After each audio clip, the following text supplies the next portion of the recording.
to Mic Check Waifu Waifu.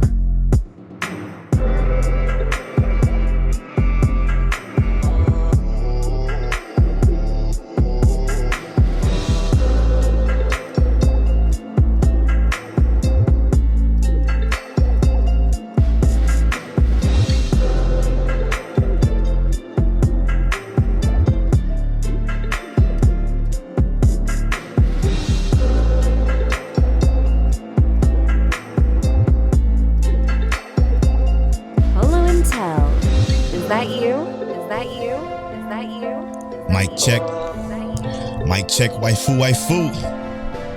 Tell him, is that you? What's happening? This is episode 170 of Mic Check, Waifu. As always, it's brought to you by Lube Complex. Make sure you go to lubecomplex.com. Use that offer code waifu to save on your entire cart. It's also brought to you by don'ttalkshop.com as well as the Patreon producers. They support us at the Weeb tier, get early access to the video version of the podcast as well as access to the bonus podcast, The After Story. The After Story is a podcast where we just talk about everything and not just anime, including life. But shout out to the Patreon producers, AB, Aaron Brown, Dre, The Goat G, Johnny from Anime Lytical Podcast, Ked the Pro from Chaotic Culture Podcast, Explicitly, Monique Williams, and Nachi. Speaking of Nachi, he DM me on Discord, like, if y'all haven't watched Cyberpunk. So, something I think we've both done, I hope. I know I've done. And we're going to be talking about in this show today. We're also going to be talking about the wrap up of the summer season. What are our thoughts on the shows that are have about one more episode left for literally 99% of the shows, but a few shows that are completed, a few things that ended. I'm excited to talk about that. But before we do that, Tell, how you feeling? I'm feeling real good, man. I do kind of want to play Cyberpunk, though. I ain't gonna lie to you. I kind of want to play Cyberpunk. Mm-hmm. It's funny. How you doing, man? I'm okay. Again, this fucking cough won't leave me. It's irritating, but we're gonna deal with it. Not too bad myself, though. I'm chilling. And I did play Cyberpunk, so I got a lot to talk about when it comes to this anime. Other than that, I do know some stuff, though. I know some stuff. So I was looking. I was like, ooh. Do you? I know about Atom Smasher. Okay. And I know about, what's his name, Barsky. We'll talk about all that later. Tell, what is your episode of the week this week? Like check waifu. It's super hard. It's between Made in Abyss and Summertime Rendering, but hear me out. I'm giving Summertime Rendering their flowers at the end of the season because they deserve it. Absolutely. What a great fucking episode. But then we had like Rent a Girlfriend with some great stuff. Pretty good. Yeah, it was a lot of really good things. I'm gonna choose Summertime Rendering. Ooh, Vermilion Gold too. I'm gonna go with Summertime Rendering. Yeah, I'm definitely gonna choose Vermilion Gold. I was already gonna choose Vermilion Gold. From that episode was extremely touching. Again, that's a show that's way deeper than it's led on to be. Like, you think it's just this weird, ecchi kind of high school romance show. No, it's more than that. It goes deeper than that, and it went deep this week. It went very, very deep. Very deep. I kind of wanted to talk about it. Yeah, very sad too. Yeah, very because sad. Like, you think about the context of the show. Yeah. Right. Our main character. Should we take it? Yeah, let's take it to spoiler talk. Okay, let's take it to spoiler talk. Because we can't talk about the second to last episode in a podcast just spoiling the shit. You're right. It's a show you guys have to watch. Vermilion Gold deserves to be watched by everyone, and I think I've said that since the season started. But let's get into it, man. This summer season, summer of 2022. How are you feeling about your sleeper overall? Because your sleeper actually ended. Mine's have 2 more episodes. Yeah, 2 more episodes left. His sleeper being My Isekai Life and my sleeper being Call of the Night. Let's start off with the sleepers, though, first and foremost. How overall I feel about my sleeper? If I'm being 100% honest about it, there was really only about 2 or 3 episodes I really, really, really, really enjoyed. Like, it was cool. It was okay. I'm not gonna say like there was like I'm not gonna say like I hated it or anything like that. Right. It feels like it was cool. Yeah. It didn't push me over the top for it. Like nothing really gave me this like I'm really excited to see the next season kind of thing. It just didn't feel like that for me. Yeah. Funny enough, I didn't dislike it either. Like it wasn't a pain to watch or anything like that. It was just something that I watched every Tuesday because it came out the day the episode released. And then I would forget about it because everything else would come out later, and everything else would just be so much better. Like it's not a bad show per se. So it's just cool. Yeah, it's cool. You definitely didn't miss this time as far as sleepers go. I didn't miss last time either. Land of Lido was good. Land of Lido was good. It was funny. Was that last season? Yeah. Actually, I don't even know if that was that your sleeper or was it the other one, the other show. No, Land of Lido was my sleeper. Not that other one. You sure? not the other one. I'm sure. Don't try to play. Hold on. Land of Lido was my sleeper. I might have to go back in the archives for this one because I think what you chose was that one with the magic student dude, and the witch lady with the staff. That was from like Land of Lido was before that. Then Land of Lido was before that. Because you're right. That was what was it? The witch. Yeah, that was ass-tastic. Mm-hmm. But Land of Lido was fire. It was absolute fire. Yeah. How you feeling about your sleeper though? Call it a night. It's so fucking boring, bro. It's again a pretty show. It sounds good. It's so fucking boring. To be honest, they had probably one of the better episodes they had this week with the kids when they went to the school. And really? They met the other vampire. Was that last week? No, that was this week. But I kind of felt like the previous episode was better. No, this one was better for sure. You think so? Okay. Yeah, because it gave us a little bit more into like the vampirism of the show. You know what I'm saying? Which is something that we haven't had. We just kind of had what we had with the girls and them talking about killing our guy. But I think the fact that seeing a teacher, become a vampire and not eat anything for how long they say a year? 10 years. 10 years. Jesus Christ. And then get killed like that and got this mysterious woman, that kind of brought some intrigue to a show that was just extremely flat for me. The show's flat. It goes in a straight line. It doesn't really do anything, different or too special. But it's cool to look at and listen to. And that's how I feel about Call It a Night. I didn't miss. It's not a bad show. I don't think I've ever missed sleepers. But I wish I would have picked Parallel World Pharmacy. Call It a Night was definitely a lot better visually than almost anything else it had. So I can agree with that. Like, to me, I feel like Call It a Night was a joy to just look at. Yes, bro. But I do agree that sometimes you dive into like the story aspects of it, you can just it's okay. Yeah, it's okay. But that's why I was saying I really did like the last episode because it kind of gave that relationship between one of the vampires and the guy that had kind of fallen in love with her. Sure, but did you but did we care though? I mean, I care. I didn't care about the vampire, but I cared about how that interaction played out, Right. Not the characters themselves, but just the scenario. The scenario. So I also agree with that too, like I didn't really care much about the characters outside of our main characters. Right. And even so, our one main character doesn't really feel like an enigma. He just feels like a middle schooler who can't go to sleep. And then this vampire who we have no idea how actually old she is, hanging out with a kid, which also is kind of weird, but it's all that's just very weird too. I see, this is maybe kind of strange to say, but I'm great at I became numb. It's actually a terrible thing to say. Never mind, I'm not even gonna say it. Nah, bro, say it. We already here. It's the Japanese culture thing that I just became numb to. Like, for instance, so I'm gonna give you an example. The maid that I recently hired is Mysterious. It's a good show. It ended up being a good show. I enjoy it.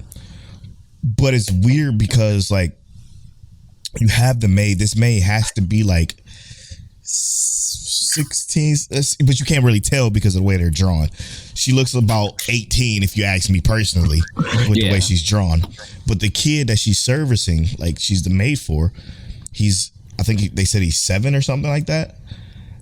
And this weird autonomy with like their love relationship thing. It just feels weird. Again, she looks 18. She's probably like 16, and with the way Japanese do their things, but still, the kid is 7 or no. I think he's like 11 or 12. Actually, he's 11 or 12. So I mean, I guess it's kind of closer, but it still just feels weird because she's 16. You know what I'm saying? Like it just. But I became numb to that, and I'm still intrigued to see where their relationship grows. The maid that I recently hired as Mysterious is actually an interesting show. Now it's not as good as Duke of Death and His Maid, but it's enjoyable, it's adorable, it's cute. You know, I love how the main character is extremely honest. Yeah, he just tells her straight up like you're suspicious, and like for some reason like he doesn't understand his feelings, right? So he's like. He said, you're very suspicious because for some reason I can't stop thinking about you while I'm at school. Instead of studying, I'm just thinking about you. You're constantly on my mind all the time, and your eyes are so beautiful. He's just spitting game to her, not even realizing that he's just being honest. And he's always been like that since he was a kid, which is dope. It's a dope little story. You know, but hear me out. I don't have a problem with, I guess, children expressing their attraction towards older people. Mm-hmm. It's the older people expressing their attraction towards younger people that always bother me. Because kids gonna be kids, right? You can't tell kids. You can tell kids what to be attracted to. Yeah, but that's the weird part, right? Like she's blushing and she's like getting all flustered by this kid saying all these honest things. I'm not mad at him. It's the hurt part that I'm kind of weird. Yeah, it's like, oh, okay, all right. But yeah, no, I mean, I will say this. Polo ain't never steered me wrong on the story side of anything. It's always been good stories and everything that he recommended. So absolutely, because that's all I can watch now. To be honest, what do you think about the reoccurring the shows that came back? Summertime Rendering obviously goated. Summertime Rendering does not count for the summer season. You can't discuss it. Okay, sorry. All right, Made in Abyss. Made in Abyss is done. Like they do what they do. The emotional context of it is stellar. I love this episode. It was a lot. But there's also a lot that I'm not sure as to what's going to happen in the future. What's going to happen in the next episode. So I am a little concerned with that, but I'm not sure yet. Made in Abyss came back and literally did something so special. And that's from the continuation from the movie, how we discussed this 168. 168 was a fantastic episode of My Check Waifu. Go listen to it if you haven't. It's called Watch Summertime Rendering. We kind of go into how we feel about the way anime is changing, and I think it's a must listen. That's a fucking extremely great episode. So check that out. I think a lot of people missed that episode because they saw Watch Summertime Rendering and they felt like we were spoiling Summertime Rendering, which is my bad. I should have named it that. But watch Summertime Rendering episode of My Check Waifu goes very deep into how anime is changing and if it's for the good or not. So check that episode out. It's really great. But I digress. I say that to say that they went from season 1 to the movie to season 2, and it was so seamless and so wonderful. And it don't feel like even if manga readers say there's more that we were missing or whatever, it don't feel like we were missing a fucking beat. And that made it, the anime and the Abyss this season so fucking special. So fucking special. Yeah. But also, because we kind of on the same page on Made in Abyss. You know how we feel about that. Like, great. I love it. Like, I'm not going to say it's a top of this season, but it was still like so much of it was so special just in general. Man, but if you encompass everything, right? Yeah. It's still top 5 of the season, probably. Easily. But then we look at stuff like Overlord. Yes, Overlord came back in. Which Overlord is just contextually, it's just pure enjoyment. Like, just if you just sit back and just look at it, and I mean like look at it as in like just take it in, watch, like look at the story beats, look at how things play out, watch how our characters interact and act in general, watch how the civilizations go and stuff like that. It's actually just pure enjoyment, but there's so much context and like so much more to dive into in everything that you look at in the show. So it's like, I feel like some of our favorite reoccurring shows just have really, really good context. And then like we even go to, well, I don't want to skip from Overlord too fast. Hold on. I know you guys want to say. Don't do that. Yeah, I mean, again, fucking Overlord is incredible. It's fucking incredible. Again, what I like about Overlord is that it just is so massive. Everything about Overlord is huge. From the world, the new world, it feels like a real world. It feels like a world that you can actually fucking learn about. You get history from. It's so fucking good, man. It's everything about it is so amazing. From like you said, the character interactions being probably the most important piece with how Ainz or the Overlord himself handles Nazarick, and even with his, I guess you can call it his colonization of fucking of the empire. Like he's taken. I'm not going to go into spoilers because we're going to talk about that in the second half of the show, which is spoiler talk for Summertime Rendering episode 22, Overlord episode 11, and we doing? Are we doing? We can do Vermilion Gold. Vermilion Gold. Okay, episode 11 of Vermilion Gold, which is a very powerful episode that I do want to talk about, but it's fucking great, man. Overlord is great. Again, I'm so sad that it's going to go, it's going to end, and then we're going to get the movie. And nobody knows how long it's going to be until we get that fucking movie. It's stressful. It's stressful. And then we have like Clash of the Elite, which for me redeemed itself in this season. Because you know how I felt about the first season of Clash of the Elite. It redeemed itself for me. And you know why? Why? Because they gave other characters more character. I think. Yeah. And again, nobody, I say this all the time, nobody really seems to confirm or deny when I say this. The only reason why Classroom of the Elite was bad for some people in season 1 is because none of the other fucking characters mattered. You didn't give a shit about nobody else. But like, even let's say, look at this most recent episode. And I'm not going to try and spoil too much, but when they were trying to figure out who was the mastermind, like to me, this recent episode of Clash of Elite wasn't that great, but the implications of them trying to like figure out who was behind everything, who was so pulling the strings. I was like, I mean, I'm not saying it wasn't a good episode. I'm just saying it wasn't, like, in comparison to some of the other stuff we saw for Clash of Elite this season. I don't know. It wasn't the most like dominating episode for me, but I do think that it was dope to actually see like it come full circle for them to. Oh, it ain't came full circle yet. You just wasted next week. But you know what I mean. It's coming full circle to where like they're trying to figure out Ayana Koji now. Yeah, like true. We know he's smart. Everybody here is smart. You know, everybody here has secrets and whatnot to be hidden. But they trying to figure out who's pulling the strings. I thought that was dope. But go ahead, let me know what you're thinking about Clash of the Elite. Bro, that episode was fucking huge. The implications that I'm not saying it's not huge. No, I'm saying it's huge as in great. Like so fucking great because it's so powerful as to what's gonna happen. Because you know what Ayana Koji told what's her face? I'm not going to go into spoilers. The episode before this one, at the end of their conversation. So when you know that there's going to be something huge that comes. But was the way he moved. I don't want to say it. The way Class C moved in this episode was particularly interesting, and and it feels.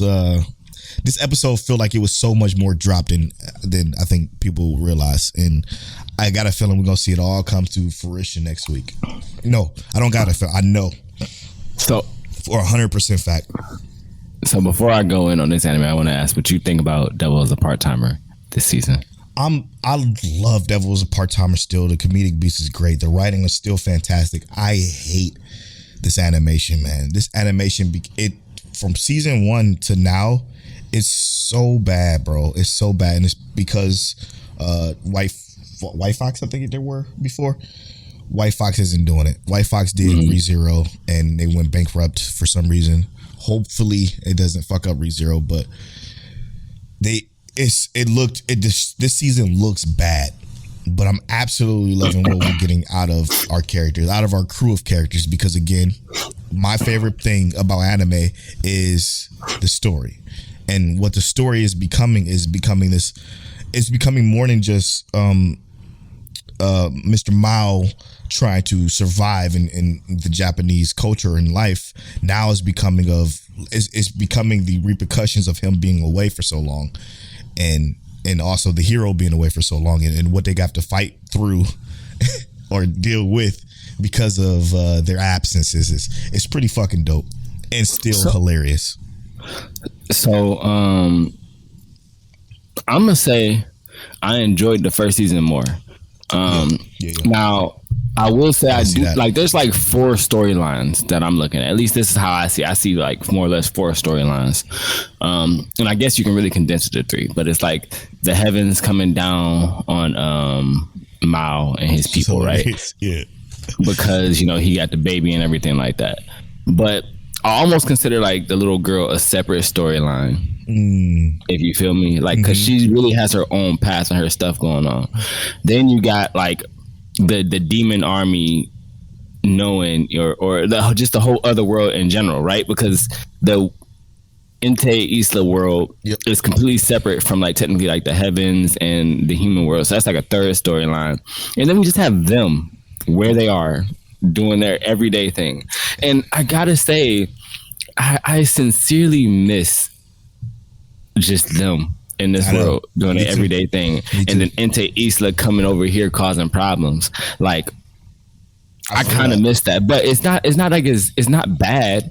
It's just like there's so much story to look at now. Yes, and I'm not saying that's a bad thing. I'm saying like there's a lot of story, and a lot of story is very good in most cases. I'm just saying it takes away. It's not. I don't find it as like enjoyable. Yeah, I feel that. I can feel that. I can feel that for sure. And I don't know if that's, maybe that also has something to do with how I'm feeling about it, because again, watching it just looks so ugly to me. I just can't stand looking at it. It's irritating to see these characters that were drawn and animated so well in season 1 look like fucking blocks of South Park scenes sometimes. It's cumbersome. It's very, very cumbersome. And I'm not even that big on if the animation ain't great, it's bad. It's a bad anime. I'm not even that type of person, but it's something about it. And then as far as the last recurring show, Rent a Girlfriend season 2. Or technically, I guess the way it's put on Crunchyroll is Core 2, even though it was like a year of fucking part, which doesn't make sense to me. But Rent a Girlfriend season 2. Oh my god. Whew. Yeah, it's I still hate the main character. But do you? Come on, man. Come on, bro. You saw what he did this episode? Yeah. What he did was fire, but we talking about it the entirety. This episode was episode of the week kind of quality too. It was such a good episode. It was such a good fucking episode. But really I still get how you feel about the main character, because I do very much so still feel the same. Like that that hasn't changed at all. But this episode alone, like, would I have preferred him, saying like, look, I love you, let's do this for your grandma? I'd have been like, yes, like that's dope. But what he's doing is still like a huge gesture, gesture, like a huge sign of like, even though let's even take love out, let's just say that they're really just friends. This is a huge respect gesture, even, right? Like this is showing like mad love and respect to your family. So I love how he did this, and I even love how they did the story recap, because it started off in that recap. I mean, I think they did the recap extremely well. Perfect. Emotionally, I was drawn in emotionally and everything. But we're not here to talk about the most recent episode. We talk about the entirety of it. Yeah, the entirety of the show. The entirety of the show, he's been a buffoon literally 90% of it, which is frustrating. It's always been frustrating to me. It gets on my fucking nerves. But the girls have been fantastic. Even I still hate Mami-chan. Like, I fucking hate her guts, but she's been so great at her character. Like I guess you can call them the voice actresses, or whatever. The acting of these other characters that's around our buffoon has been wonderful. I am going to say this. I get fucking sick and tired of its over exaggeration of of the main character's emotions. It frustrates me. I'm trying to decide which season I prefer or core I preferred. Yeah, I feel like core 1 was like, Core 1 was definitely more structured for me. I prefer that. Yeah, I feel like core 1 it was better, but mostly because we got like the character introductions were just better, and we didn't necessarily get new characters. It was just how the characters were used in those introductions. Absolutely. And whatnot. Yeah. We do know that Mommy Chan's not going to be in the third season though. Yeah. I don't know if you saw that, but she got the text message and she said, "What do you mean I'm not going to be in the next season?" She definitely is, but is she? I think so. The text message says she's not going to be in the next season. Yeah, but the way I don't know. I think she is. She's just it's going to be in the way of her literally fucking coming in and wrecking shop. I think that's just my opinion. I think that was a mulligan. But I digress. It's not bad. And then you got Engaged Kiss. I'm not gonna hold you. While Engaged Kiss wasn't a bad show, every time I watched Engaged Kiss, I was doing this. For those of you that can't see, I'm on my phone. I would pick up my phone and I would pause it and I would just leave it there. I'm like, yeah, this is supposed to be an actiony fight. I don't really care. So I don't really care about anything that's really going on in Engaged Kiss. The storyline started to pick up, right? Like it felt like the storyline definitely picked up, and it also felt like some stuff was just thrown in there. Yes. The Asmodean thing, I get it, but I almost feel like they should have led with that a little bit, just kind of like alluded to it. Like, hey, we've had huge issues with things like, let's say, Asmodean or other demons from the just or something. But we do get the smaller demons, but I'm just talking about like make it like there's a huge sneak her in around, a fucking just let it be a civilian and she looks suspicious as hell or something like that.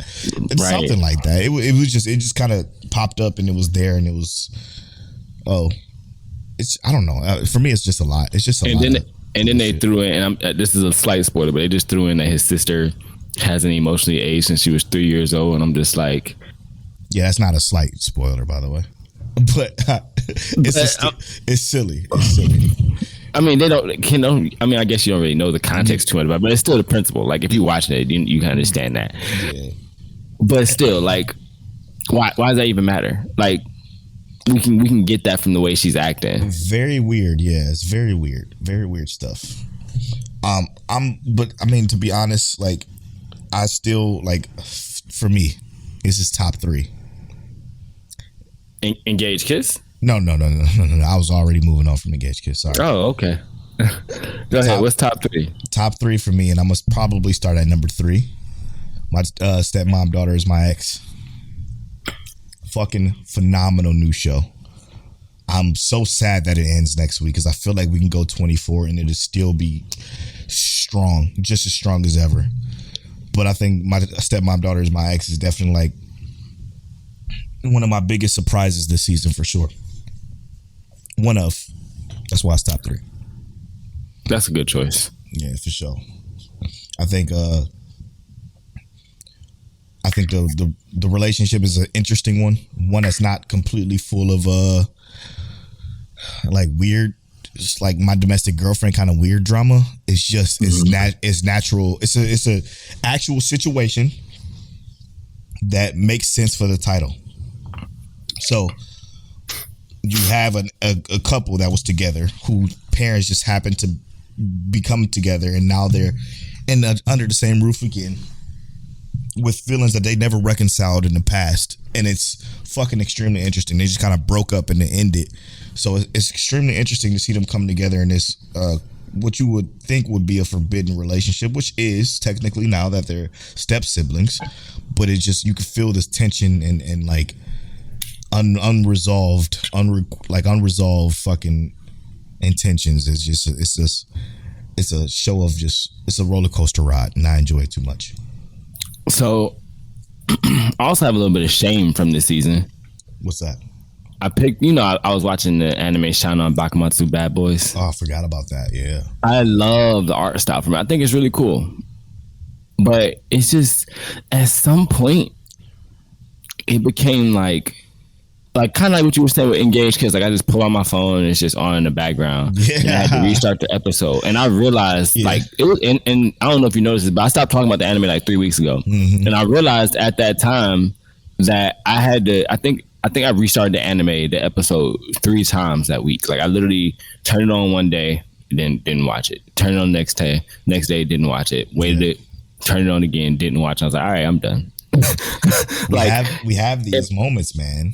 It's if weird. I have to try that hard to get through it, it means like because I was definitely getting through it. Now there was a lot of stuff I enjoyed, but it was just like at some point it just didn't feel like this was even necessary. Like why do I even have this on my list? And I should drop it. And it's only got one more episode left to be finished, and I just feel like I should just binge it and finish it and then knock it out and just have it completed. Yeah, just have it completed. But it's like, man, bro, it was just hard. I feel that. Before we get back into my top 3, I got to go back because this is definitely top 4 to Black Summoner, man. Black Summoner. We don't know how many episodes is going to end at, but again, I'm glad it's still going because it's still interesting. It's still extremely intriguing. His sister, just quote unquote sister, the hero he summoned, just popped off. Very, very interesting episode, but I'm just curious to see that one keep going. Now, since it's an ongoing show that's still going, I'm not going to talk too much about it, but I think it's a great show. What do you think about Black Summoner? For something new for the year, definitely one of the better ones for the season, for sure. For sure. Top tier. I love it. One of the great isekais that came out this season. And then number 2 for me, in my top 3 conversation, A Yakuza Guide to Babysitting. Fucking phenomenal. One of the most wholesome, heartwarming, intriguing shows this season for sure. A absolute must watch for anybody that like anime. If you don't watch anime, I think this is one you can put on that list of shows you will recommend to people that don't watch anime. I think personally. So can I and I'm just kind of piggybacking off what Polo said. I haven't watched Yakuza's Guide to Babysitting, and the only reason I haven't watched it is specifically for what Polo said. I recommended it to my wife. We watched the first episode, and now if I turn it on without her, she gets upset. So we're gonna binge watch it. I'm gonna start from the beginning again and watch it with her because she really wanted to watch it. It's so fucking good. And I was like, I agree. It's really good, really wholesome, feels really good. About 2 impossible times. You got a little tear run down my face. He said impossible. 2 impossible, like this spades. And then number 1 for probably, well, I don't know. I'm not going to speak for you, but for me, this season, as far as new shows go, Parallel World Pharmacy, absolute surprise, complete fucking banger, top tier quality show. I absolutely love this show. Even the most recent episode was episode of the week material, but I had to give it to Vermel because it was just such a powerful episode. But Parallel World Pharmacy was so good. It's still so good. We got 1 episode left, which again makes me fucking sad. I'll let you guys know if there's a season 2 yet or not, but I'm looking forward to how this ends because it looks like it's going to be a battle. And I'm not going to say much more than that. If you haven't watched Parallel World Pharmacy, go watch it today. We ain't going to go into no spoilers. Tell, what do you think about Parallel World Pharmacy?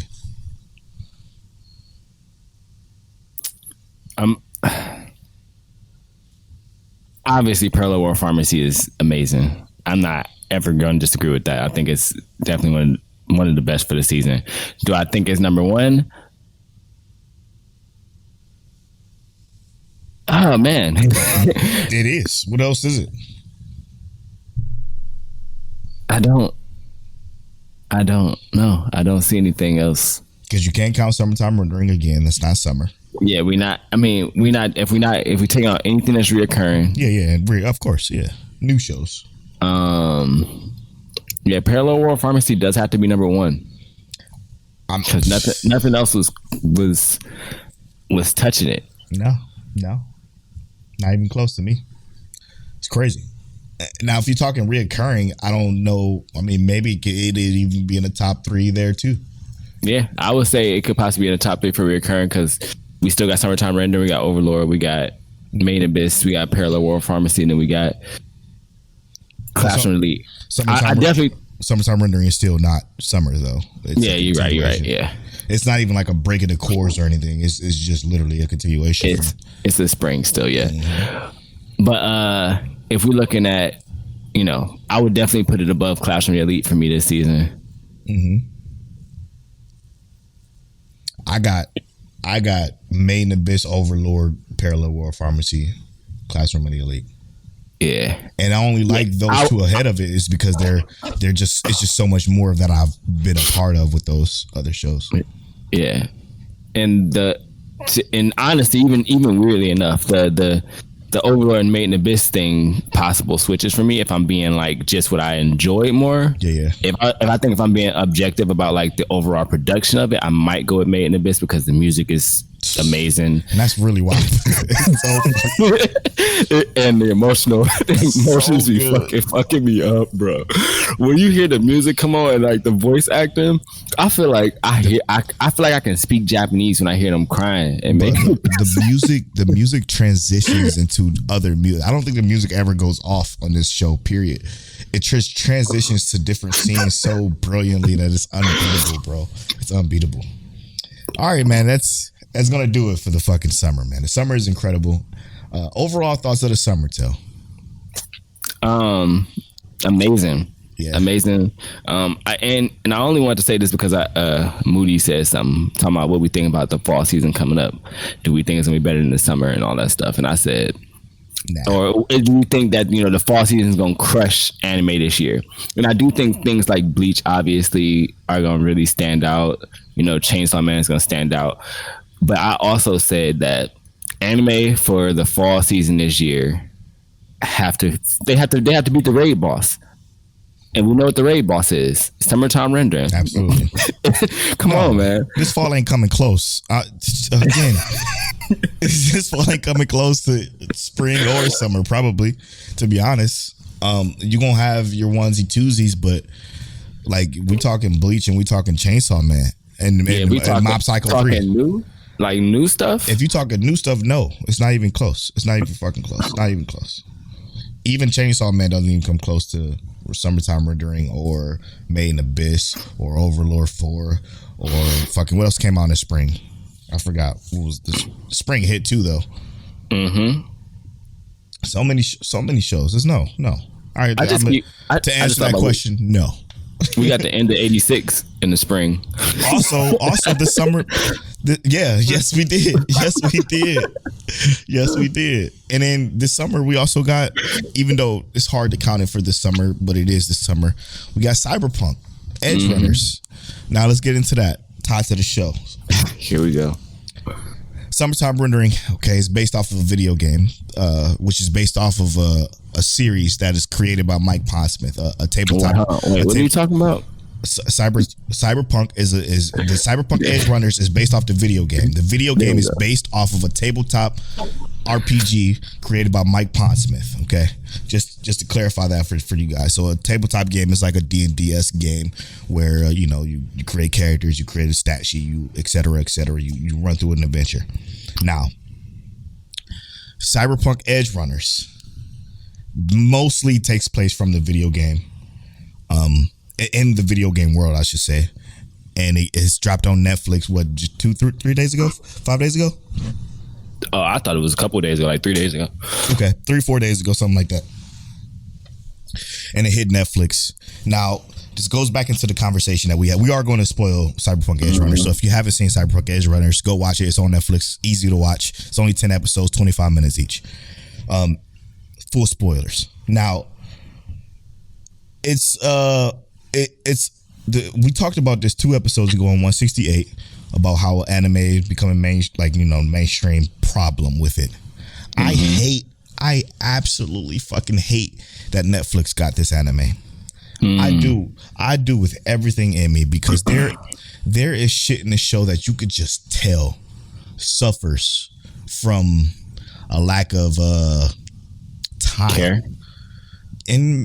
Care, no, I would not say that. The care was definitely in it, and the reason why is because it's what they did was it was wonderful. What they did with what they had to work with was wonderful. I should say that. 10 episodes, 25 minutes each was not enough time to tell this story. This is easily a 22 episode series. It could have been, and it would have felt way better than it was. Now, was it good? Yes. Absolutely, it was good. But it just could have been so much better. And I could tell you could tell they fucking had to cut what they had to cut in order to deliver this concise 10 episode package to Netflix, and that pisses me off so much. Even though, and also for context, this show was also delayed. It got delayed a little bit, so it kills me to say. But let's talk about the show in general. Hear me out. In a lot of scenes, I'm even go off on a limb and say majority of the scenes, this anime was beautiful. Yeah, there was only one animation spot there I was just like, okay, this is really, really wonky. But other than that, like the art style of it was beautiful. There were so many characters in there to enjoy, but that's where I think like what you said really makes a lot of sense, is because if we got 22, 23, 24 episodes, we could have really gotten to know some of these characters. And that's what makes this show so masterful, is we didn't have that, and I still developed a connection, and it's probably because of my personal connection to the 115 hours I played in the game. But like the connections I felt to the characters, the Edgerunner characters, was like, I just know that because of time constraints, we got to do a time jump, or we got to pass time quickly while still giving context within like the story, so we can advance the story forward faster. It pissed me off because I just know how good of a story it could have been told if they had more time. And that's so frustrating. So very frustrating.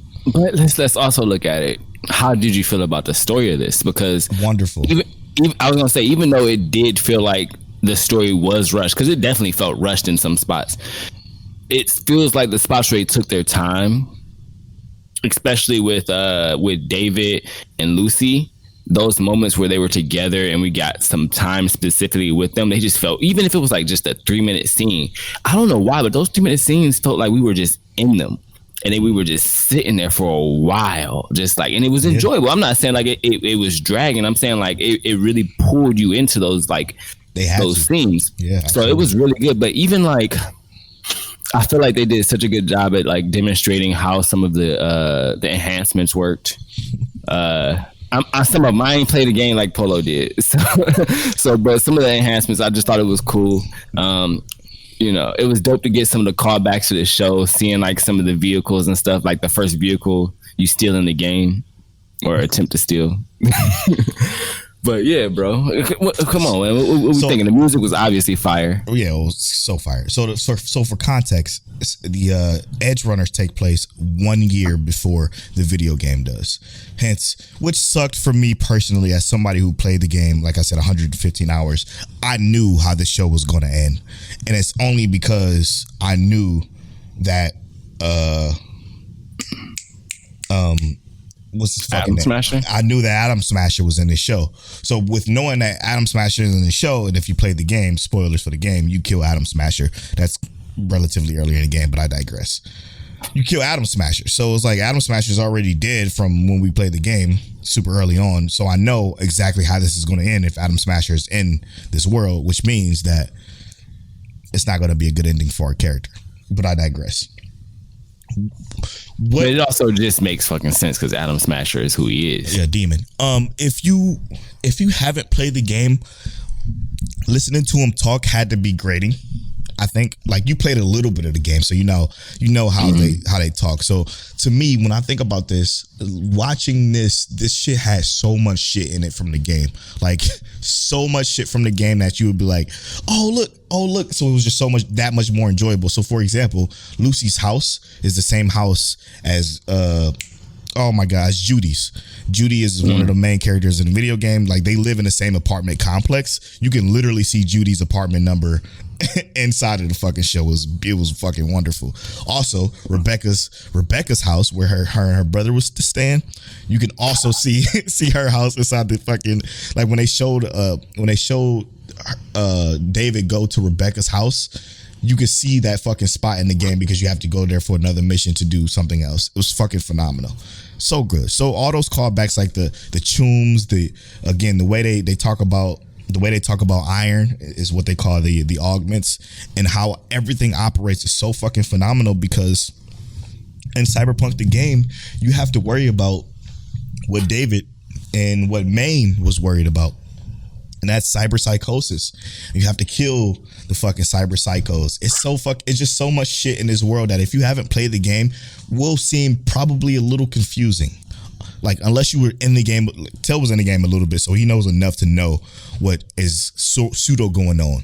But for people who hasn't played the game, and you could tweet at me at MikeCheckWaifu or at PoloBornFather, let me know how you feel watching this show, not knowing shit about the game, because I'm very curious to see how that is, because there's so many fucking callbacks and call outs. Like, again, one of the first big missions you do for Militech is in the fucking show. It's like, I'm baffled at how fucking good that they intertwine both the show and the anime, because again, some of the characters that you see in the show is in the game and you meet them and you deal with them, and at some points, like what's her name, Wakoka, one of the fixers, Ripper Doc.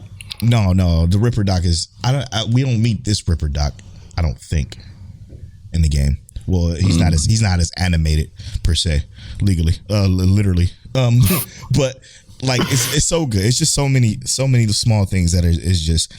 I was again. Sorry for going on this tangent. I'm just infatuated with this game because the game is like one of my top 3 RPGs of all time now. But to hear the conversations and everything that they say, be a part of this show made it so much more enjoyable for me. Again, if it wasn't rushed though, it'd probably be the perfect anime if it wasn't so rushed. In my opinion. The thing, what made it feel rushed for you? Because for me, what felt rushed was some of the storylines, but also like how quick some characters it felt like they evaporated. No, and I get how that's supposed to happen because it makes sense for the context of the world, but sometimes it just felt like boom, and then we lost a character. Yeah, no, that part was very Cyberpunk-esque. The problem is you didn't spend enough time with them before that snap happened. I think is what you're saying, right? Yeah, like the rookie, right? We got the rookie one time, and we literally, what's up, rookie? That was totally intentional though, because he was a stupid kid. But like that part of it was the part for me that was rushed was the initial episode to episode beats, right? So you had the situation to where Maine was before Maine lost it. Right before Maine lost it, everything seemed peachy. And then you go to the next episode, and then all of a sudden he's starting to have the cyber psychosis issues. It wasn't even a warning before that. It wasn't even like hinting at it. It just kind of happened in the next episode. You're watching this episode, everything's going great, and then boom, next episode, you can see him starting to fucking I'm gonna call it overdose for lack of a better word. Yeah. So y'all better understand what I mean. But he overdosed and started leaning towards the cyber and started to become a cyber psycho, which happens. Mm-hmm. But again, it doesn't happen that quickly. Right. So, and I'll even say because I agree with that, but also I think like what made that kind of cool, right, is that like the way that it happened, it feels like we're not supposed to see all the glitching. Like, I'm not sure if that happens in the game because I don't remember seeing the cyber psychos actually glitching and whatnot. Oh yeah. But like, I feel like that part of it, a lot of it was internally and mental, right? Because what happened, I think in the previous episode before he actually went full like cyber psycho, we saw him running. And that was like just getting some context about it. That was that episode before that. That was the same episode. Yeah, that's what I'm saying. So it did kind of go fast. The episode before that ended with them they're good. They got the next plan, and then when they got the next plan, they're like, okay, so this is what we're going to have to do with Tanaka, and then the next episode starts. When it starts with him running in the desert, and that's when his glitches starts to happen. Which again, but I thought that part was cool. But so yeah, you're right. cool. How fast it went, it was like, man, okay. And he didn't show signs until then. Exactly, bro. Exactly. If they would have gave us a little hint of a sign in the previous episode, maybe it would have felt better. But I feel like they had to cut it out. That's essentially what I'm getting at there. Because again, I think that delay was for them to fucking chop this up to 10 episodes. I feel it. Something about it. Maybe in an article will come out about it later or whatever. But it just a lot of shit felt cut. And again, for them to still weave it in the way they did, it still it still felt real good to watch. Like I'm like, that didn't feel right, but I'm like still enthralled. You know what I mean? Go ahead. I don't say, I'll be fair, like kind of going off what you said. It was one of the easiest 10 episodes I feel like I've watched in a while. Like it felt like the 10 episodes, like while you said like it was a very fast paced like thing we watched. It felt like the first episode, boom, things were happening, and then boom, it just seemed like the 10 episodes just went, and I was like, I'm done. Yes. Favorite character?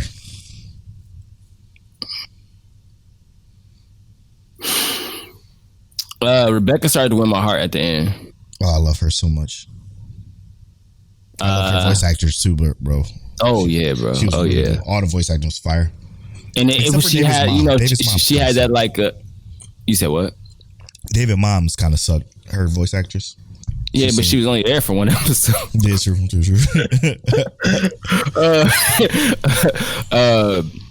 Yeah, Rebecca, she started to win my heart. So it's between her and just David himself, because like David's fire. David, I really like him because like, yes, he's special, right? But he was still very much so human. And he just felt like he had something to prove. And I feel like a lot of us end up in that spot where you grow up with, like, you got your mom and you want to live up to her expectations. Then you go out and you want to do your own thing, but you still end up following somebody else's expectations. Right. And that's what he did all the way to the end, until he got to the point where he felt like, you know, he kind of did what he needed to do. And I still feel like, and I hate to say it, but I feel like there are some still things that are like unaccomplished for him, like Absolutely. That he didn't get to finish. But you know, it is what it is. That's the reality of the world, is that you're not going to always have your wishes come true, but it was still just dope to see it play out. So David and Rebecca, probably my two favorites. Lucy was cool, but Rebecca over Lucy for me. Absolutely loved Lucy.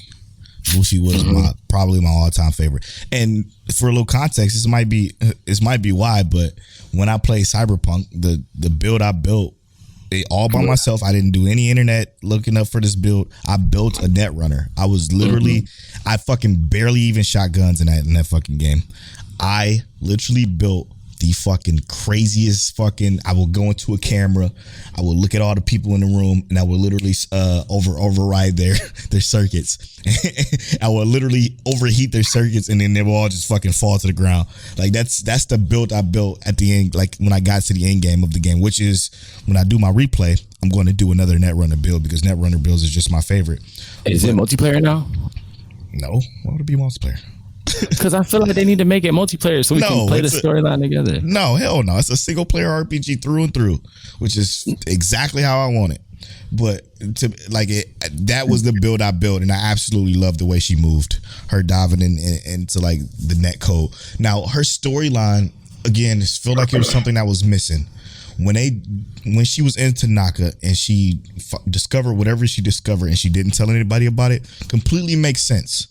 But I felt like it was an explanation that could have been given to us. Yes, weaving in way better, instead of like saying, you know, I can't tell you now, or like we know you can't.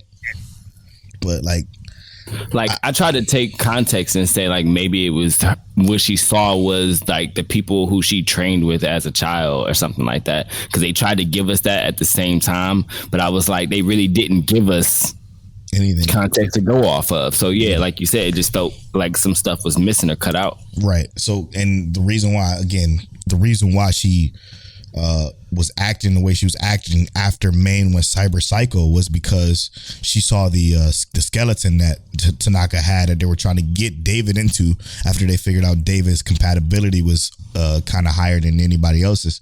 So her goal was to not tell anybody about it and just solely focus on being a net runner and running through the net, trying to destroy any evidence of this skeleton, so that David wouldn't be tempted to either get into it or Osaka put him in it. And it was cool. It was a cool, interesting, quote unquote reveal. It was there. We already knew what she was doing. I think I definitely did. But it's killer that like she fucking didn't tell David, you know? And that's how I think kind of fucked her all up. Also, I had no idea that Mike Pondsmith was a black man. Oh yeah, Mike Pondsmith is a black dude. Yep, with a little mini fro and some glasses. Mm-hmm. He's a beast. Yeah, and I was talking about how like this came out like the board game came out in 1988. Yeah. It's an oldie. Yeah, bro. I might have to go ahead and cop that board game. I don't, because I play D&D, so I'm with it. I don't think it's. I think it's probably a cool world or whatever, but I don't think it without what CD Projekt Red did, minus the bugs and shit that happened on console that everybody complained about. Without what CD Projekt Red did, I don't think it'd be as cool. Per se, but it's a lot of history with the game. It's a lot of history. It's super dope. All in all, great show for me personally. I think everybody should watch it if you haven't already. Well, just off the top of the head, what would be your like random rating just on the spot? What would you rate it? An 8. Okay, I was thinking the same thing. 8, like maybe an 8.5. Yeah, it's up there for me. It's pretty great. Yeah, the only thing that's holding it back really for me, because like I said, I love the story. I feel like there were so many characters that we loved and digested, and if we had more time with them, like it would have been dope to even just get like a few more minutes of Atom Smasher, just like seeing him do some shit before he popped up on David. Yeah, that would have been cool. And I even feel like that final fight between David and Atom Smasher just was a little too fast. It was just like it was beautifully animated, beautifully done, but it would have been nice to see like David at least getting a few good hits. But we know who Atom Smasher is. He's supposed to be that dude, you know? Right. And I think that part was done to me personally extremely right. I just wish Rebecca survived. Like out of everybody that died. They did her dirty, bro. I just kind of wish Rebecca, Lucy, and Matthew Mercer, Falco survived. I wish they all survived. All 3 of those. That would have been great. Well, we got Falco and Lucy. Yeah, but Falco is again somebody who we barely even met. He just was kind of there at the time jump. So that's something that again had to be cut out. Falco had to be introduced somewhere, and they cut it out. Like he just was there. It happened to be their getaway driver. Very strange, man. Very strange cuts, I would say. Let's get to know Mike Check Waifu. This is part of the podcast where one of us rolls a random number generator. The other is a question associated with that number. We only have 5 questions in the list. I'll roll the random. I'll read the questions, and the number is 3.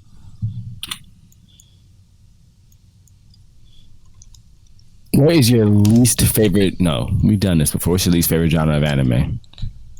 Yeah, we've done this before. All right, hold on. Which 3 anime would you most recommend? Yakuza Guide to Babysitting. Astra Lost in Space.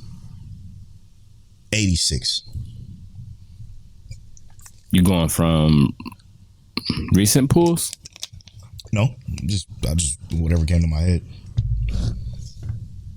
I think Summertime Running is still a little too confusing.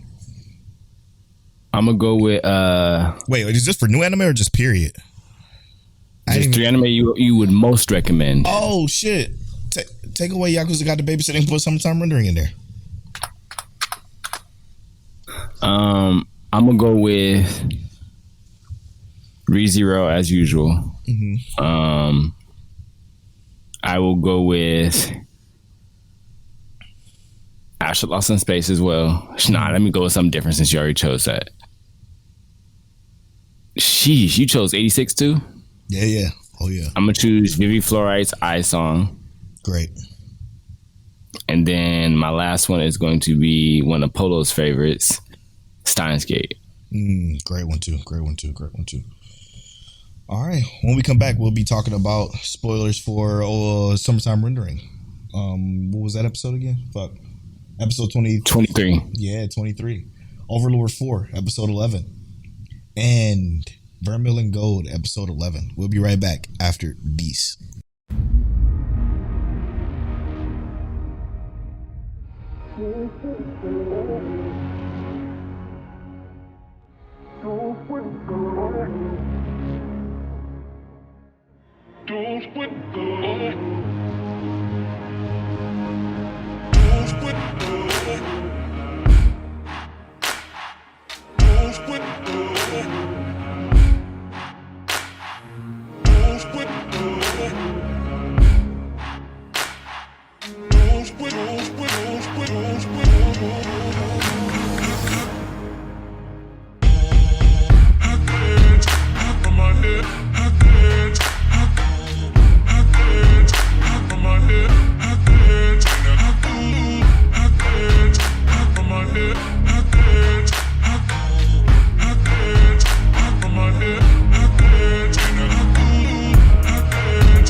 And welcome back to episode 170 of Might Check Waifu.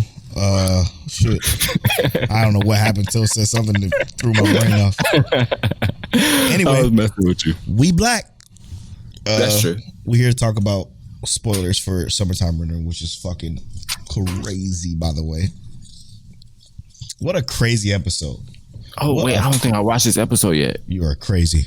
You definitely I'm lying. did. The episode 23 was so fucking insane because it's turning into, I don't even know if this is true because I've only seen season 1 of Stranger Things, but in my opinion, it's turned into a better Stranger Things when they went into whatever the fucking world was called again. Upside down place. Yeah, basically. Fucking wonderful, man. To think that the show ends in a couple of episodes. Then I have no idea of how it's going to end. This whole going into this other dimensional world thing, right? After we figure out Shide is a piece of shit, by the way. After we figured it out, because that, first of all, what he did with Heine was, we see Heine reverted back to a baby, basically, and you know she's a shadow baby, and it's like we also know that Heine has been, or not even, this isn't even Heine, right? Because Heine, what we know is technically two people, Hiroko and Heine. Mm-hmm. Heine is a little girl that Hiroko took over. Yep. Hiroko is the actual shadow god who, you know, does her thing. But it's like Heine, and I was horrified when we saw this initially, is in Ushio. So right, is she actually cool? Heine is cool, and we kind of got more insight on that when we get to this upside down place kind of world, or this other, you know, rendering world. Which that split personality, it all makes sense now, because it all makes sense as to why Hizuru was so drawn to Heine, because it was Heine and she was a sweet girl that just wanted sweets. But we learned that the other half of her, which is Hiroko, which is the fucking demon, she was actually the fucking reason why they split, because she just got too hungry and needed the shadows. And it blew my fucking mind to even think about. She just had what is it called, DSD or something like that. Split personalities, essentially. DID. Dissociative personality disorder. Yeah, something like that. I'm not sure what it is. It's labeled DID now, but she got split personalities, which is fucking crazy. It's crazy to think about, man. But she has split personalities for a reason, because she is technically two people. Right. Touche. But we go into this world, right? And Ryu, or Ryunosuke, and why am I drawing a blank? Shinpei are kind of like talking things through. Mm-hmm. Where's Ushio? We have no idea where she is. They put two and two together. And I love how rules of this show still make sense. Yes. Regardless, all the time. Speed. She has to be within 50 meters because the gun is still here. Thank you, writer, for remembering details about the shit that you wrote. Oh my God. I loved that. And I know it sounds so petty. To love that, but I loved it because it put us back in the set that like these rules still make sense, that these rules still apply. The author did not forget about the rules. So absolutely. So we know she's nearby, and Ryu can sense her a little bit. Mm-hmm. So they're kind of trying to figure out. I'm like, this world is kind of weird. The water looks like paint. The sky is like this weird red. Everything just looks a little weird, right? Right, slightly off. And they finally get to go and look for Ushio. They kind of track her down, and she's surrounded. They get into this town, and they see just shadows, right? Shadow people completely unconcerned with them. They're like, oh, it's humans here. Not even unconcerned. But it did seem like they noticed that the humans were here. Just unconcerned. They don't matter. Well, the most interesting part was when they found Ushio, and Ushio was losing her fucking mind. And it's because basically it was a battle between Heine and Ushio, right?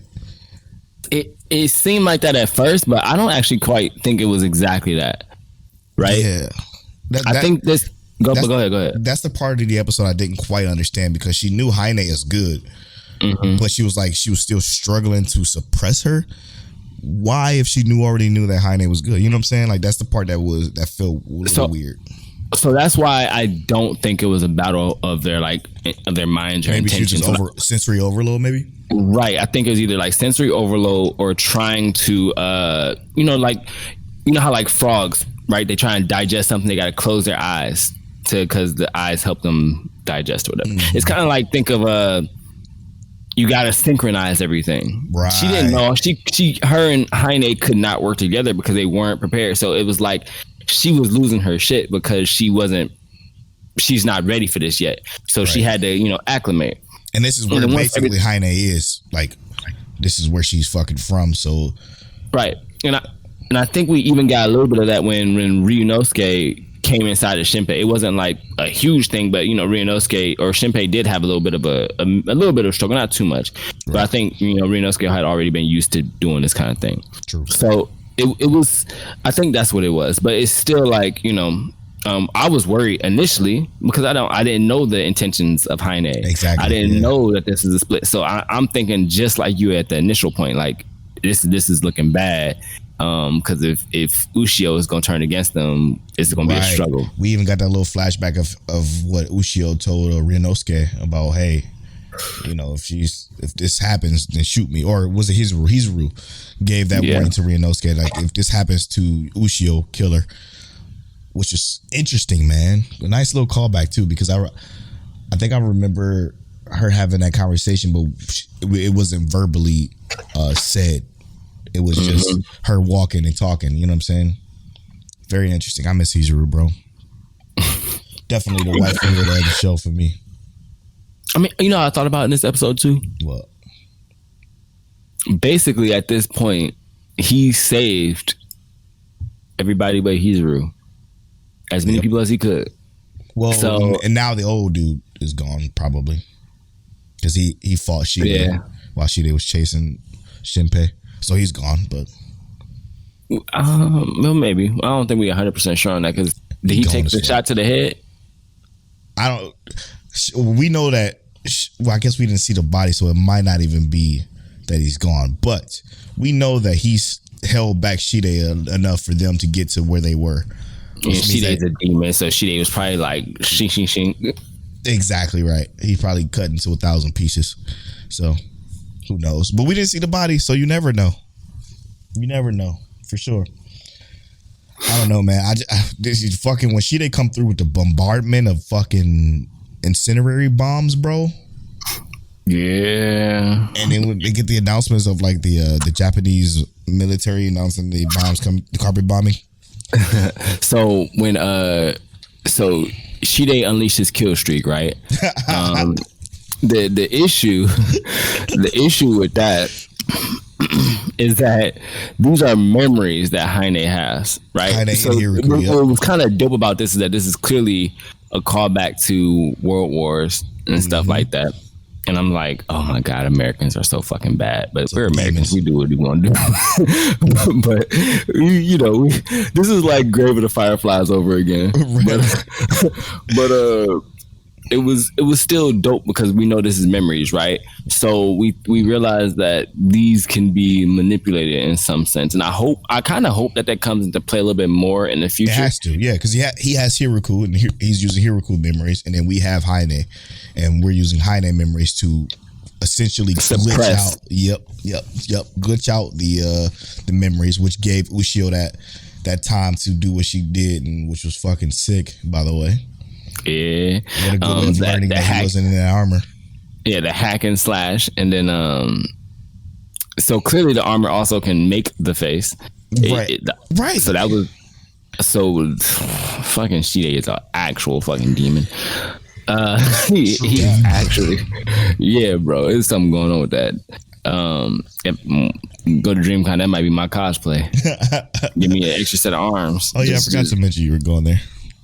Oh yeah, we still trying to decide if the kids gonna go, but all right. Cause I ain't trying to go by myself, Polo. Anyway.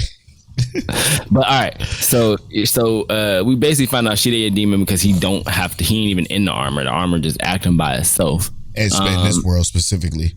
But his goal is to initially knock fucking Ushio's eye out and take it for himself. Mm-hmm. So he then can have Ushio powers. He almost had it, man. He was so fucking close. Because what did he do? He copied like the hacking ability. Yep. And cut Ushio's legs off, right? So Ushio just had her legs and he goes shing, shing, shing. But whatever Mio gave Ushio, I'm assuming was something from Ushio so she could restore herself in case of worst case scenario. Yep. Piece of hair or whatever. It's nice to know that was a thing because I really want to know what Mio gave her. Because I feel like that's going to come back into play a little bit later, too. Right. And also what can come back into play, the fact that Shinpei can't rewind here because they put an emphasis on that when he got to this world. Yeah, all time is stopped here. Yeah, so we have no idea if he dies, what happens. Like, if Shide was smart, he would literally just go after Shinpei. Because then Ushio has to protect Shinpei. Ushio protects Shinpei. Shide gets to kill Ushio. You know what I'm saying? But he also knows that Ryu is in Shinpei, so it's just a whole nother risk. What does that matter though? Because the 2 second time doesn't work here. Because time doesn't move. Ryunosuke has the power of a shadow. He can move fast and he's strong. Yeah, and you can't shoot his shadow and kill him. You gotta actually kill him. Yeah, go ahead and do that then, because guess what? Ryunosuke is gonna inadvertently destroy Shinpei's body like he's already done. Mm-hmm. You know, so it's a damned if you do, damned if you don't kind of situation that we are in with this fucking fight. Gut check, bro. What's gonna happen, man? I'm horrified. Me too. I don't know. I have no sense of safety in this show, or even prediction. I think we used everything we had. We threw everything we had at the show, and we can't figure out what the fuck is gonna happen next. Oh man, I have no idea. What's gonna happen is Shide is gonna have to come to grips with his mortality. Yeah, right. I'm not sure how it's gonna end though, bro. I have no idea. How are they gonna get the message? How are they gonna get the message across to the outside world that hey, Shide isn't in here for real? You got to go kill him out there. You know what I'm saying? Like, there's so much shit. Ushio's gonna get some of the shadow people there, use it as armor for her and Shinpei. They're gonna get out. I'm not sure, bro. I don't know what's gonna happen. We know that they can use armor, so the shadow people, Ushio can reconfigure them to work for her. So we know that's the thing, which is the only smart option because you can't just fight Shide. You can't shoot the fair ones with him. No. Because he's not shooting the fair ones. Ever. He never tried. So, I don't know, bro. How would you feel? What you think's gonna happen? I have no fucking clue. You in the same boat, bro. I really am. This is a hard one. Thanks, Moody, for telling us we big brain, because our brains is like, oh my God. I really have zero clue with how this is gonna work. All I have is that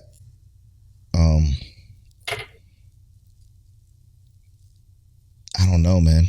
Shinpei has his mind. Shinpei has Ryunosuke's powers. So with the powers combined, Captain Planet, they're gonna come up with some crazy shit that's gonna outsmart Shide in his current situation. But I do not know how Shide can outthink this in this particular situation, because you got to go out there.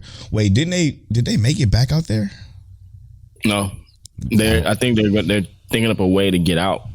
Interesting, bro. I have no fucking clue. Which is why I gave that philosophy that she can just redo the shadows. Interesting, man. I have no fucking idea, bro. I'm sorry. No guess. We struggling, bro. But I'm gonna be real with you. How does anime keep getting better? Still, it's so perfect, bro. It's above Astro Lost in Space for me so far. I agree. Yeah. A lot of it is partially because there's more episodes, but it's also just really that good. Yeah, it's really that good. Not one downside here. They ain't dropped the ball yet. Not one. Anyway, let's move on to Overlord. Well, we still got. What's this, episode 11 of Overlord? Episode 11 of Overlord. Did you say Daylight? Yeah, Daylight. Let me look out the window real quick. We still got 2 more episodes of Overlord left, which I'm looking forward to. Highly looking forward to. But this episode, where do we want to start here?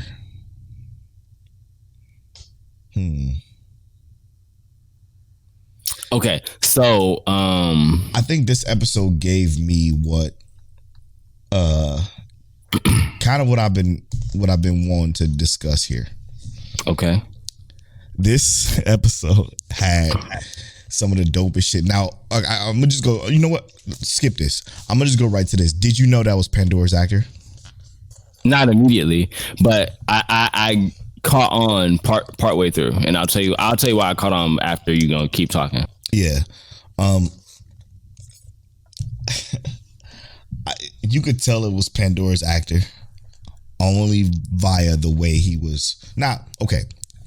I'm gonna skip past the obvious shit, because the obvious shit is him not having his world item inside of his stomach. That's obvious, right? That's how you know that was Pandora's actor. But it was also the way he talked. There was a slight tinge to the way he talked that was different than his normal Ainz voice, even in the sub. I hope they do that in the dub too. I don't know if they will. Maybe they will, but it was a slight tinge to his voice that kind of gave it away. And I didn't know that until when he used a specific move. I forget what move it was. That Ainz has that's so fucking strong that didn't seem to do much to the Dragon Lord, because that's what he is. He's a Dragon Lord. Essentially, that's not even a I guess spoilers. That's a Tony Stark Iron Man suit. Yeah, exactly. It's not even a person inside of that armor, by the way. So it's being controlled by that dragon that we saw talking. And that suit is pretty fucking dope, by the way. It's so dope.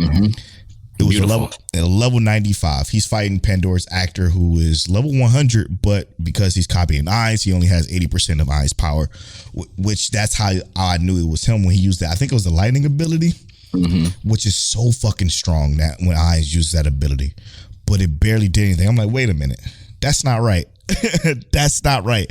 Regardless of if he's resistant to magic, and the fact that Ainz couldn't go through that barrier too, by the way, was also another reason why you figured out it was him. But like, when that happened, I'm like, okay, this has to be fucking Pandora's, which was brilliant, by the way.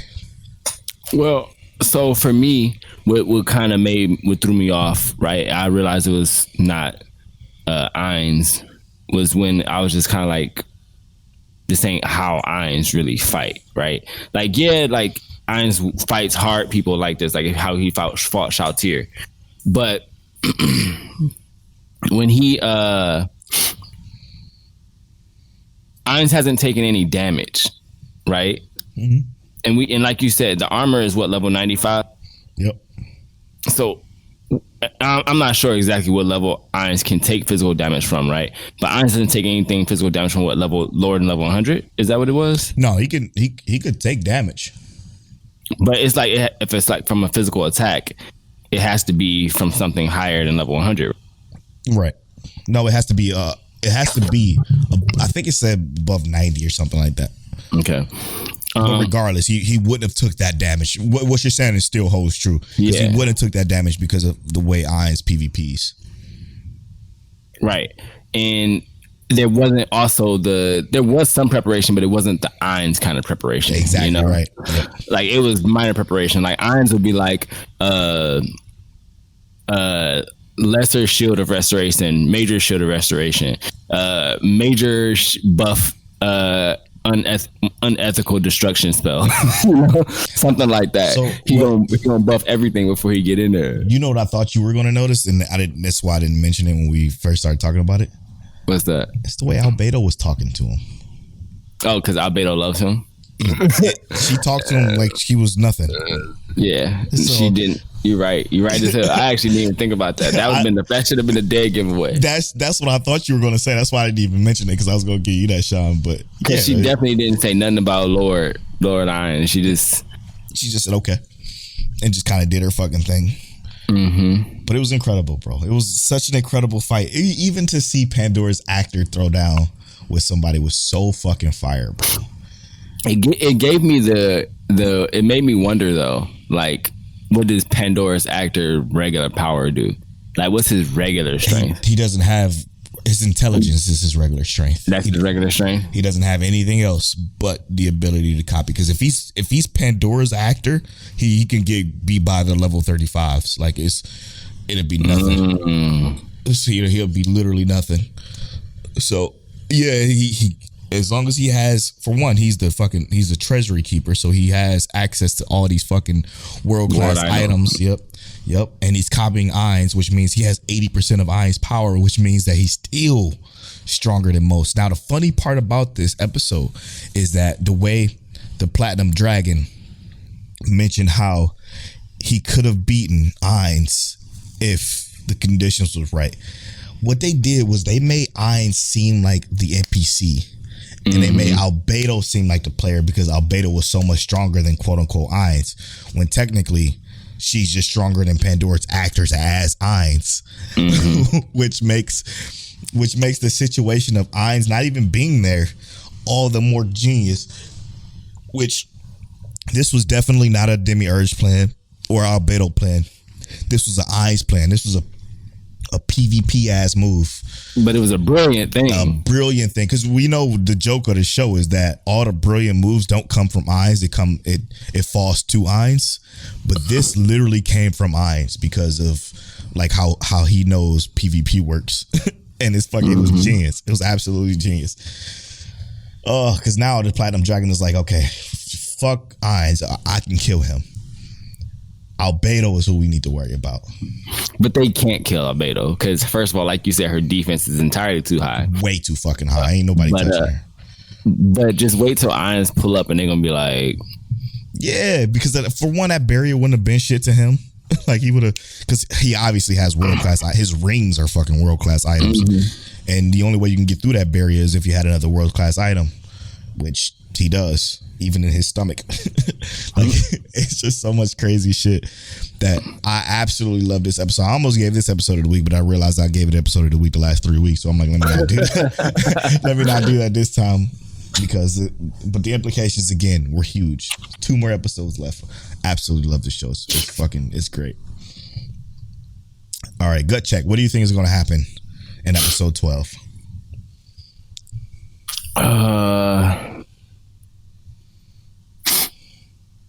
Is this episode the last episode? No, this is episode 12. It's 13 episodes. Okay. Because then there's gonna be a movie. They gotta have some kind of wrap up, bro. I have no idea. Oh yeah, they definitely will. I think Ainz gonna pull up on the Platinum Dragon. Yeah, I mean, I think he gonna pull up on the Platinum Dragon, just like teleport to him. Oh, go straight there. Oh, the dragon itself. Yeah. Oh. But I don't think Ainz recognizes that he doesn't recognize that there's like that suit. Well, he did recognize that the suit was there was no one in the suit. So yeah, I think he gonna find a location because he pinpointed the location of the dragon too, didn't he? I don't know that. I don't remember. I feel like I thought he said that.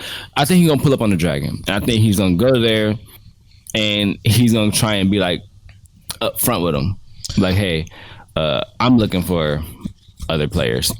Wow, that's a great idea. I don't probably won't though. Yeah, I don't think that's going to happen. Only because the Platinum Dragon is in the Holy Kingdom. So what I think is going to happen is I think obviously this is when the Empire falls, right? So Ainz is going to go. They're going to fight. They're going to kill everything, and then the Platinum Dragon is going to pull up to try to fight the real Ainz. And then this is when we get real information on how Ainz pop off. Obviously, he's going to pop the fuck off. With the fucking with the floor guardians with Cocytus and fucking Sheltier, or as they say in the Japanese version, Cocytus. It's gonna be so dope. A whole kingdom full of demons. Dude, they brought 1,000 people. They had the 8 Fingers bring 1,000 people from the Empire and just bring them to Nazarick. So they about to create this fucking almost utopia for these people. So it's so great, man. This show is so great. I'm very interested to see what's going to happen. Very great show. And let's move on to certainly last but not certainly not least is Vermilion Gold, bro. This episode was a little powerful. It was a heart stomper. Yeah. This is episode 11 of Vermeil and Gold. Now, Vermeil and Gold has been a fantastic show, but we got to go into Vermeil's past, deep into her past. I thought it was going to be some other shit, right? I thought it was going to be her just kind of rampaging for no reason. Her reason for rampaging was some of the most heartbreaking shit I've seen in a very long time. She's just a normal little girl who happens to be a part of this orphanage, essentially, with this sister and these other family members and shit like that. And they don't know that she's a demon until one day they find out. And when that city find out that she actually is a demon, they do the most fucking absurd, disgusting shit, and that's just try to weed her out as best as they can. And this is why, as crazy as it sounds, because she's a demon, yeah, but like the cult that is religion, bro, I just and you said that right, the fucking cult. It is such a fucking cult, but it's not. I don't mean to say that to make it like bad, but because if that's what you believe in, by all means, do it. But they demonstrated this in so many ways that obviously we've come a long way throughout humanity, right? From the time but this is exactly how it has been. Yes, you're different. We don't understand things. Got to be a demon. Find out that these people aren't dying because of a demon. They're dying because they have a miniature sickness, plague within the village. They're dying not from Vermeil, and they blamed it on her because she's different. Yeah, she is a demon. She is. Actually, very demon. Much so. But the saint took her in, and she's never done anything wrong. And instead of looking at her and saying, you know what, let's look at what's going on a little bit closer, they looked at her and immediately judged her and said, nope, she's the reason everybody's dying. Get rid of her. Us, yep. And oh my God, and for her quote unquote sister to basically tell her, hey, you know what, just run, get out of here. We don't want you to fucking fall to these people. We'll be okay. We'll be fine if you just get out of here. Get safe. Get somewhere safe. The fucking townspeople decide that because the fanatic. Ooh, good word. Because you're in close proximity, I don't fucking know what excuse they would have, but something that fucking cultists would do. They decide to kill the entire orphanage, kids and all, the sister and all, bro. And like, I do feel like they showed us too much in this. Oh, killed me, man. It killed me. I agree. Because I was like, man, because it wasn't fair. It wasn't fair at all. And we understand. Because that's just how it is. Whoa, what'd you say? You might cut out. I said it killed me because we do realize that like life isn't always fair. Right. Okay. Yeah. True. But that wasn't a scenario where it should have gone down like that. Especially like I can even understand maybe the adults, right? Like if an adult bring in demons and we know what demons are capable of, I get it. Adults made a bad decision, but the kids, we looking at children. That killed me, bro. Like, since when do we just be offing children? When I saw that, I'm like, Vermeil, pop the fuck off. Kill everybody. Yeah. Kill everybody, bro. And it again, everything this episode was illustrated so well, from how they were taunting her and how the art looked. It was so good. It was so good because it looked how it would look, how you would feel it looked, because of the whole entire town is yelling and screaming and pitchforks and throwing shit and just doing all kinds of crazy fanatical shit that it was so beautifully done. Like you felt it. You felt it all. And in the end, that shit touched me in a way like because sometimes people just need to be accepted for who they are. I just loved it. I absolutely loved it. And I'm just going to kind of give a story like this, a little personal story. My uncle was in jail for 20 plus years for murder. Because he killed somebody, obviously, right? But it was because they were giving drugs, trying to give drugs to his younger siblings, and my uncle wasn't with it. Right. to my uncle. And this is after these bullies in his school had already forced the drugs on him for over a year. He shot and killed the bullies, went to jail, and he got out of jail and went to go apply for an apartment, and it was like, nah, you're a murderer. Why would we let you live here? But it's also like, I get it. He is, but he was defending his family. He's defending his family from actual like actual really bad people. But that's just not what it's like. How society is seen. Yeah. It sucks that instead of like not just being bad people around you, why can't people just be good and just do good shit and not mess with people who ain't messing with nobody? That's what I'm saying. Vermeulen out here trying to hurt nobody, so let it go and I understand look more into what's going on. Exactly. I even understand if she did some demon-esque shit. She did nothing. She was a kid that played with her family, that loved her family, that enjoyed her family, that was thankful for the little bit that she did have because they were poor. Helping people in the village. Yep. Doing everything they could. And just gone. And then again, the way it ends, the way he embraces her and accepts her was beautiful. It was great. It was such a well done. This has been a well done story, and I still love this intro. Probably my favorite outro. Probably my favorite outro of all shows this season. To be honest, outros hit so crazy.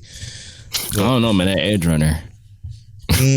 Nah, I still like this outro better, but the Edgerunner outro is fire. You're right about that. I feel like Vermeil is just too good, and I can't wait to see what happens now that they are. I guess you can say one now, because remember time stopped where they were. It's platinum square time. Yeah, he about to come out and fucking platinum square to platinum square. Nah, he gonna get his own square. It's gonna be like a rainbow square or something. Oh shit, he gonna come out diamond square. Anyway, fact. That's a wrap for episode 170. What an episode. A long one. Right, man. We just finished talking about Vermeulen Go episode 11. Great it was. All of the beautiful things that they gave us this episode. Man, damn near brought me to tears. Overlord, episode 11. Y'all already know. Oh, we so ready. And we can't wait for this movie. We just need to know when it's coming. They're going to tell us when it's dropping as soon as the final episode air, right? That'll be dope. Summertime Render, episode 23. We got 2 more episodes left. Come on, how does this get better? It keeps getting better. It keeps doing it for us. We got to know Mic Check Waifu with what 3 anime are must recommends for you. What would you most recommend for 3 anime? We also talked about Cyberpunk Edgerunner. Don't forget, Polo at the beginning of Cyberpunk Edgerunner said Summertime Rendering was based on the game, but he actually meant Cyberpunk Edgerunner. Oh, did I say that? Yeah, I was fucking with you. That's why I had told you. I said what earlier? We also talked about Polo gave us a top 3. I didn't give you all a top 3 because I don't know if I really had one. But we also talked about the whole summertime recap and what our summer anime kind of brought to us this year. We also reviewed our sleepers and kind of told you a little bit what we think about them, if they were hits or misses. Neither of us really missed this year, or not yet this year. Episode of the week, Summertime Moment for me and Vermeulen Go Polo, and that's been episode 170 of Mic Check Waifu. I'm at Polo Bonflow on all social media. I'm at King Taliano on all social media. You can follow our social medias at Mic Check Waifu on Twitter and at Mic Check Waifu on Instagram and TikTok. And as always, Mic Check. I kind of wonder how we came up with that ending the way.